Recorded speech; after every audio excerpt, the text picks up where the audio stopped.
YouTube, what's the word, man? We're back with another reaction video. Today's video, we got the sad story of Speaker Knockerz, man. This is one of the definitely. I would personally say, bro, damn, you're a legend. I ain't gonna cap. Cause who don't know Speaker Knockerz? Who don't remember Speaker Knockerz? Like, who didn't listen to Speaker Knockerz? You know what I'm saying? So you can kind of count, bro, as a legend. And who still don't know who Speaker Knockerz is? So, in my opinion, I feel like he up there. So today's video, we got the sad story of Speaker. I already said that. What the fuck am I talking about, bro? Make sure you get your blunt, your spliff, your wood, whatever you're gonna get. Make sure you get it, and your drink, man. You know, bad drink, whatever you wanna call it. I'm not from fucking New York, all right? We call it a drink, beverage. You know what I'm saying? So yeah, without further ado, get straight into this video, man. Speaker Knockerz was one of the godfathers of internet rap and helped create the new wave of melodic hip-hop. But right as he was about to take his career to the next level, he tragically passed away, and his exact cause of death is still a mystery to the fans. Since then, his music has inspired an entire generation of artists and created the blueprint for modern rap. Speaker Knockerz was born in New York and grew up in the Bronx. He was always into music thanks to his dad, who was also rapping and making beats when he was a kid. But when Speaker Knockerz was only 5 or 6 years old, his dad caught a case and ended up getting 10 years in prison. Not long after that, his mom moved the family to South Carolina to give him a better place to grow up and avoid ending up in the streets. Speaker Knockerz started getting serious about music in high school and taught himself how to make beats. But he wasn't just an artist. He was also studying what music his friends were into and what was buzzing on the internet. Around that time, Soulja Boy had just blown up off his Crank That dance, and Speaker Knockerz took a lot of influence from his style and marketing tactics. So he wanted to find out how Soulja Boy created his sound, found out he used FL Studio to make beats. So he downloaded the cracked version and started getting to work. At first, he was just messing around and having fun with it. But the more he learned, the more he realized that music was what he wanted to do with his life. He started making beats every day after school and continued working on his production skills. But he also started making his own music That's too. crazy, bro. Man, bro, like, I'm not finna sit there and say just off a little 1 minute clip, me and bro got the same work ethic. No, we don't. But we had the same, like, kind of like mindset for real, bro. At the end of the day, we was trying to be number one. I'm still trying to be number one at the end of the day, bro. You know what I'm saying? Reaction videos, they ain't gonna never fall off. Reaction videos been going up ever since I've been a kid, bro. Literally ever since I started doing YouTube back in like what? I'd say about like 2010. You know what I'm saying? They've been blowing up. Jinx, CJ So Cool, Royalty, all of them been going up over reactions. Now you got more people. DJ Ghost, he been doing it. He's still doing it. And he still ain't fell off. So, you know, you just gotta find something that's gonna stay afloat, you feel me? Experimenting with auto-tune. What the fuck am I talking about, bro? Create a whole new flow. He decided to drop out of high school to focus on music, which his mom didn't like. She even kicked him out of the house for a while. He was forced to make it on his own. But deep down, Speaker Knockerz knew he was onto something with the music and had to keep grinding. He tried getting a regular job, but knew working a 9 to 5 wasn't for him. So he put all his energy into making beats so he could find a way to support himself through music. He started dropping 3 to... That shit is crazy because I had like the same exact shit he just said within 30 seconds, bro. Same shit with me, bro. I had a job working at what? Fucking Dollar General, bro. Let me see what I do right here. Let me get this shit. I had a job working at Dollar General. Worked there for a month. Left. It went for me, bro. Ever since then, I've been going harder and harder on YouTube, Twitch. You know? I've just been going crazy ever since then, bro. 5 beats per day online. Trying to find he other just spent stuff 2 straight summers sitting inside working on music. YouTube automation. He was putting his tracks up on SoundCloud. I'm currently working on that right now too. YouTube automation. Working on that right now as we speak. Not as we speak. Well, of course, as we speak, but I'm not actually doing it, obviously, you know. But I'm doing it. If that makes sense. If you do, or know anything little about YouTube automation, you know what I'm talking about. A website where rappers could search and find beats. He just kept grinding until he had hundreds of beats online, and when he made his first sale for $50, he invested it right back into buying better speakers. His dad got out of jail in 2010 and reunited with his sons. He even started helping Speaker Knockerz work on his own music. See, look, Showed him how to mix and match. this is my last time pausing, right? My idea, the only reason why I even got this job at Dollar General in the first place, my plan was to, alright, shit, I'm gonna get my paycheck, put it all to YouTube automation and dip. I didn't do none of that. Got them paychecks, I'm like, shit, fuck that YouTube shit, bro. You know how you get when you get that, when you actually get it, you say, oh, I'm gonna do this, I'm gonna do that, I'm gonna do this, I'm gonna do that. When you actually get it, man, fuck that shit, bro. That's exactly how it was. And I regret it right now, because ain't no telling where I could be, bro. Where I could have been. Because I had enough money that, like, from working that job, I worked there for about a month, right? I was paid every week. I was making $8 an hour. I wasn't making shit for real. But the amount that I had for my paychecks, I could have made it work and probably could have been a millionaire by now for real. Just I don't know, bro. To his tracks.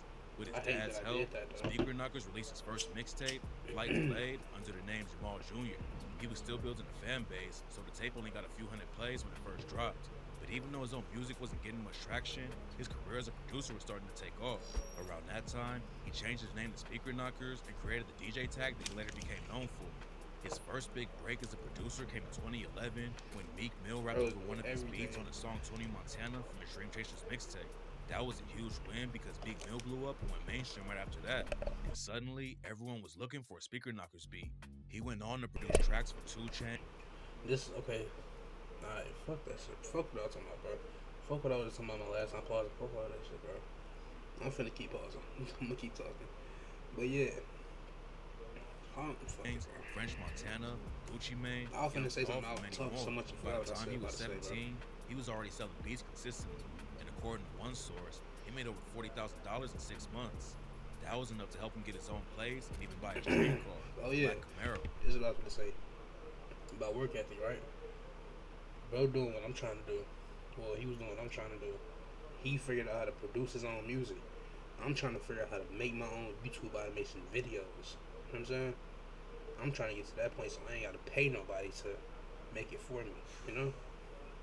That's what I mean. But even though he was making major moves as a producer, Speaker Knockerz still had dreams of blowing up as a rapper. So he kept dropping his own music on the side and figured out creative ways to get people to pay attention. He watched Soulja Boy blow up with a viral dance move, so he started sending his music to popular dancers who had a buzz on the internet. Speaker Knockerz sent his music to a popular bop dancer from Chicago named Kimo, who started making videos dancing to his songs.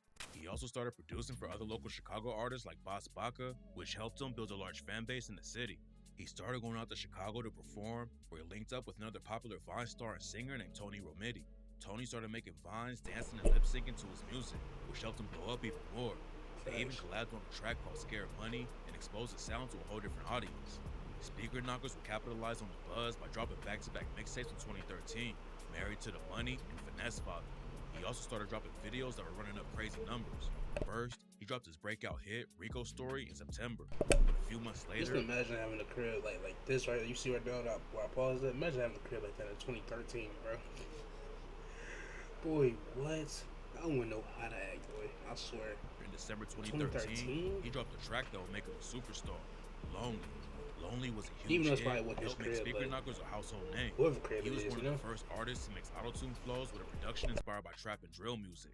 With the help of Tony and other creators on Vine like Reggie Coos, Lonely became a viral sound and internet meme, helping it blow up even more. Speaker Knockerz knew he was making great music, but he didn't realize he was about to change the sound of rap forever. Even though he was getting millions of views, he still wasn't signed to a major label. Instead, he wanted to stay independent and build his own brand. He set up his own indie label. When you order Mix and Match from Domino's, you can get more than just your favorite pizza. You can get specialty chicken, Taliban's Entertainment, and release all his music independently through the internet. So, ooh, Speaker Knockerz... I ain't lie. If you didn't have no truck fit back then, bro, like, I don't know what was you doing. I had a truck fit hat, truck fit shirt, bro. I had a couple of them Johns, bro. But I was wearing them when I was in elementary school, though, so I couldn't really wear them. Because, you know, the truck fit had, like the cap with the two girls sitting on naked. It had that, so I kept getting stopped every time the teacher see me in the hallway. Hey, you're not supposed to wear that shirt in school. wore it anyways. Then I wore the hat. You know the hat, same thing. Oh yeah, you have to take that hat off, sir. I'm like, God On damn. his way to becoming a triple threat, a superstar rapper, producer, and a record executive. He said in an interview that he isn't signed to anybody but himself, and he doesn't need a big name to get popular. Now that I think about it, bro. My dad paid $50 for that hat, bro. For a hat. Let that sink in, bro. $50 for a hat. And I was in elementary school, bro. Damn, I was a rich ass little nigga. I ain't gonna lie. I wasn't rich. I was broke. Still broke, but you know. but he going to school like I was rich as shit, bro. I'm telling you. So he clearly had the vision of reaching the top. No matter how rich I get, I'ma still be broke. I'm forever be broke. You know what I'm talking about? I could have $1 million on my bank account. I'm gonna be broke. Hey, bro, I need to borrow $10. I'm broke. Skills were consistently going viral, and by selling Nah, beats, for he had a way real. to make money without signing to a Say, major label. It seemed like Speaker Knockerz was in the perfect position to take over the music industry, but at the height of his fame, his life and career was suddenly cut short before he could reach his full potential. Although Speaker Knockerz was finally starting to live his dreams, life wasn't always easy. The sudden overnight fame made some family members switch up and start acting different. It made it hard for him to trust people, which only got worse after he found out his girl was cheating on him. According to his friends and family, in the months before his death, Speaker Knockerz seemed to be depressed and wasn't acting like himself. There were even rumors that he started using drugs to deal with the stress, becoming famous overnight. He still kept grinding and dropped the track Erica Kane in March 2014. It was another instant hit, but fans had no idea it would be the last song he would ever drop while he was alive. A few days after the song came out, rumors had started It's going so around crazy, the bro, internet. because even though I could tell based off the way bro living, he was doing big numbers, but he wasn't doing numbers that he's doing now, or not now, but after he died. And it's crazy that it takes somebody to die just to get famous or some shit, bro. No matter how hard they try while they alive, it just not gonna get appreciated until they pass. Man, that shit crazy as fuck. Speaker Knockerz had gone missing, and no one knew where he was. Fans knew it was serious after his mom posted about it on social media and confirmed that he'd been missing for days. She wrote on Facebook, "It's not like him not to communicate or come home for this long period of time. I pray that my son is okay." The day he went missing, he had dinner with his family for his dad's birthday. He dropped his dad and brother off at home and told him he would be right back because he left something important. But he never came back, and no one ever heard from him again. The next morning, he had studio time booked and a business meeting lined up and didn't show up for either. So his family knew something wasn't right.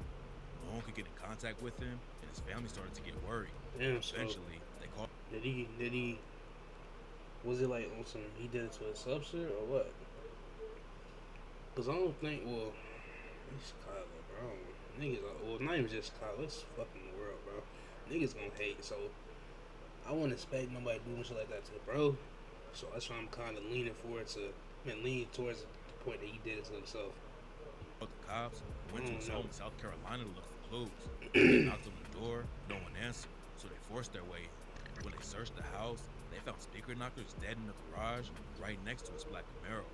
The news shocked the world because he was only 19 at the time of his death and had his whole life ahead of him.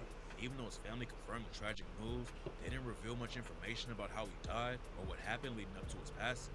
So, theories began going around the internet to explain what might have happened. Some said it was the result of an overdose due to his addiction to lean. Others say it was a suicide and he died from carbon monoxide poisoning after leaving his car running in the garage. The coroner later confirmed that there were no signs of foul play, and his official cause of death was a heart attack. 19-year-olds don't usually die of a heart attack unless there are drugs involved. Lean is known to slow your heart rate, which is where the rumors of an overdose came from. But the coroner also confirmed that he had no drugs in the system at the time of his death, and it was the result of natural causes. His family's also been very quiet about what really happened. Damn, so bro just like stressing, I guess. That's crazy. A lot of people Speaker up for real. That Knockerz, shit but they've crazy. been clear that it was not drug related, and most of the rumors are complete cap.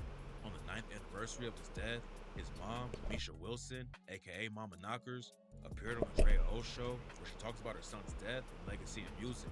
She said, reading some of the things that people say, and it's like whatever they put out on the media, they That's what they people gonna believe it. And then when I That's see how it some of is. the things that they say, it's not true at all. Like 95% of the things that they say is not true. My son did not die of any type of drug substance or anything like that, and he did not have a heart attack. But I just, want to clear that up. But that's not what But happened to him. But he so if he didn't have a heart attack, they took the body, did all these studies, and they said he had a heart attack. How did he not have a heart attack? Because after somebody died, they take the body and research and all that stuff, especially if it's like an unknown murder or unknown death. Especially at this young. even though it was a tragic situation, there was still a silver lining. But Because I he don't stayed know, bro. independent and never sold his masters, his family gets 100% of the profits That's from his crazy, music. but a heart attack at that young, bro. I mean, I know it's possible because of stress and shit, but they said they ain't seen no drugs or nothing. I don't know. I guess bro was just stressing about music and shit. Catalog. At the time of his passing, he had about 49 tracks available online, and his family continued to drop his unreleased music. I ain't even They kept to premiered you, it. right, bro? I'm gonna keep it all the way above y'all, right? If what I'm saying is true, I ain't have no like I wasn't like distressing this hard over it, but it was like what last year, bro. I was fiending to like go famous, bro. I was like, I'm staying up every night, like to like what 3, 4 in the morning, just research, 24/7 research, how to get views and shit.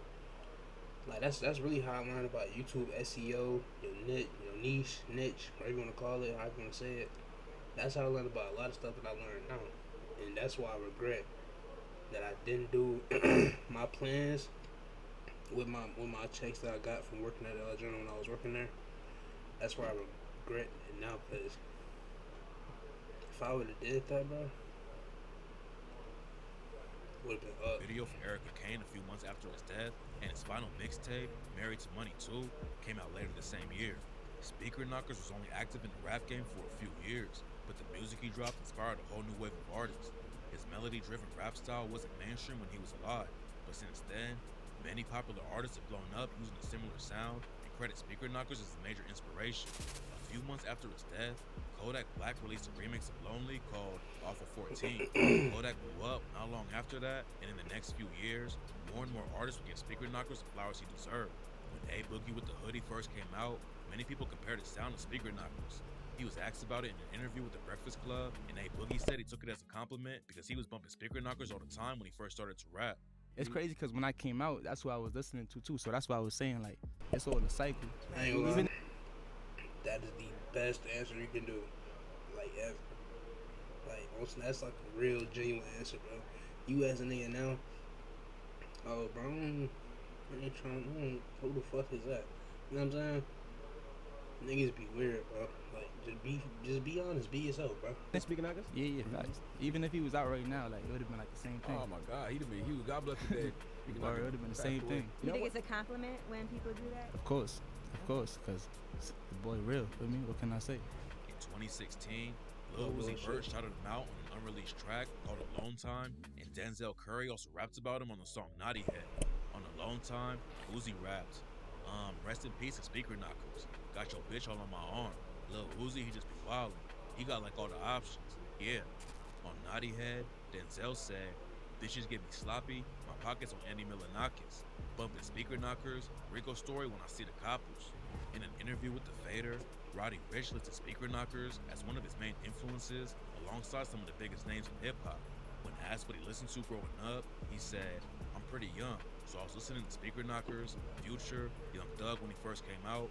I listened to Lil Wayne a lot when I was a kid. Future, Thug, and Wayne are three of the most respected artists in the game.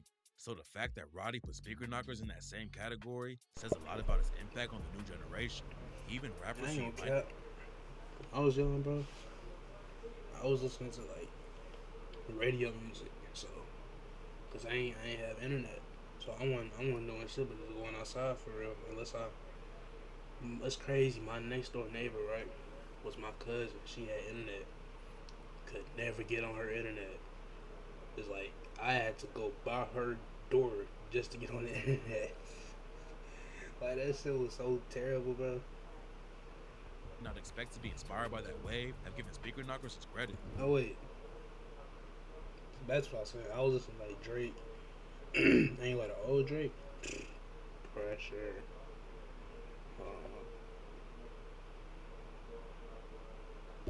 But yeah, I was listening to Drake. Kodak. Young Thug. It's crazy. My brother put me on the Young Thug for real. Cause back then I really wasn't fucking with, bro. But it's like that was all he played, so you kind of had to fuck with it, even if you didn't like it. So yeah.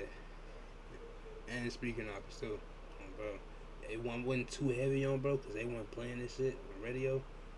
So I only heard it like whenever somebody else was playing it, but I did fuck with it. In a recent interview with Billboard, T-Wizzy said that Rico's story was one of the best storytelling rap songs of all time.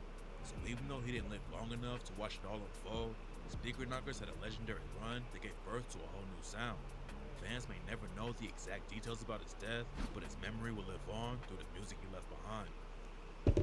Oh shit, listen. But yeah, if you did enjoy this video, man, make sure you like, comment, share, and subscribe if you are new. Link in the description for my Twitch. Probably a lot of opportunities in this video. I'm actually about to go live right now. And yeah. That's crazy, bro. RP Speaker Knockers. It's a real legend in my eyes.